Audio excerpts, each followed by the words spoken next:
হাইকোর্টের ওবিসি রায় স্থিতাবস্থা সুপ্রিম কোর্টের, পড়ুয়াদের জন্য সুরাহা সুপ্রিম কোর্টের। জয়েন্টের ফল প্রকাশে আপাতত বাধা রইল না, নিয়োগের ক্ষেত্রেও আপাতত বাধা নেই। কলেজের ভর্তিতে ওবিসি তালিকা প্রকাশে বাধা নেই। জয়েন্টের ফল প্রকাশে আপাতত বাধা রইল না, নিয়োগের ক্ষেত্রেও বাধা আপাতত নেই। কলেজের ভর্তিতে ওবিসি তালিকা প্রকাশে বাধা নেই। হাইকোর্টে ওবিসি রায় স্থিতাবস্থা সুপ্রিম কোর্টের, পড়ুয়াদের জন্য সুরাহা সুপ্রিম কোর্টের।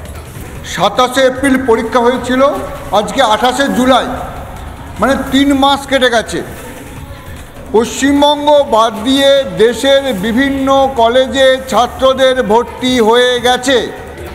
পশ্চিমবঙ্গে যারা মেধাবী ছাত্র তারা সাধারণত যাদবপুরে ভর্তি হওয়া করে এবং যে যে সরকারি কলেজগুলোতে ভর্তি হওয়ার জন্য ব্যবস্থা থাকে সেখানে ভর্তি হয়।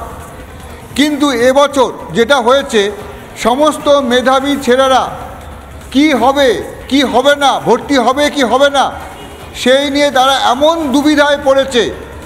তারা বাইরের কলেজগুলোতে গেছে।